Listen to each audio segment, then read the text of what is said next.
happy ending. Fantastic. Everybody. Oh, it was a romantic comedy after all. Let's all go home. I knew it.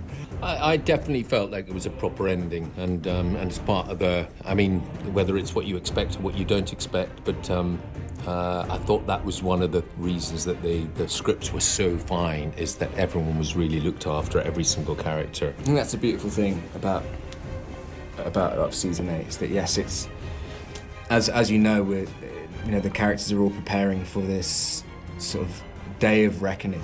But yeah, with that, just yes, it's the practical preparations for war, but as Jacob says, you've got to prepare emotionally as well, and that involves connecting with those who you love the most. It's always been a part of the show as well, I think.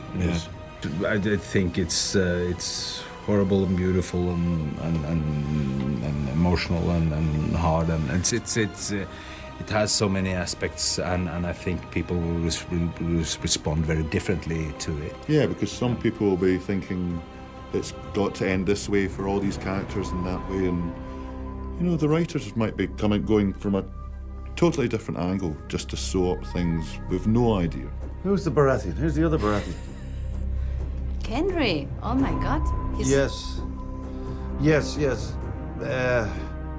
Well, anything can happen there. I'm not going to give you anything away here. I wouldn't like to wreck yours or my career. Gendry is a possibility. I don't see him like that. He didn't. Davis was never impressed by titles and stuff like that. It's just human beings, Yeah, very simple man. But what I like the most about Sam is that I think Sam does represent very strongly quite a large proportion of the readership, especially of the books, because Sam does think that books are important and books are the answer. And even though he doesn't necessarily have a lot of the physical prowess of other characters, he is important in his own way. And I think that it's just an alternative viewpoint that so many kind of shows like this don't have. Her clear-sighted, straight-backed kind of calmness is something I'll miss inhabiting. The sort of, I get energy from her. She, from a very practical point of view, a lot of the scenes that I've done is speaking to masses, speaking to lots and lots of people. And there's many parts of doing a big TV show where it looks impressive when you see it finally, but in reality you're in a green room on a green thing with like 2 people and a dog. And so when you do a scene that's like, I'm genuinely speaking in front of 300 people, then that is, it's power. It's powerful. It's empowering, and and you can't hide from it. One thing that you have to bear in mind about Game of Thrones, the books especially, is that George R.R. Martin is very, very anti-war. He speaks out about being anti-war all the time in a kind of conscientious objector way.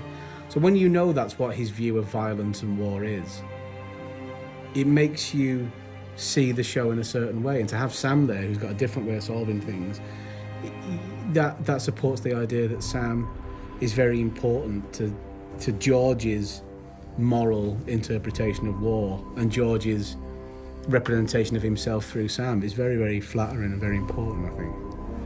Well, he needs to be materialistic compared to these guys were born into it, So Bronn, I see, he's just got a healthy attitude towards building his way up, and I think he was downtrodden as a kid. He didn't have a dad that loved him, so he's looking for that love, maybe in the wrong places, maybe in castles, and stuff like that. But I think he's got a wound there that he's trying to work out.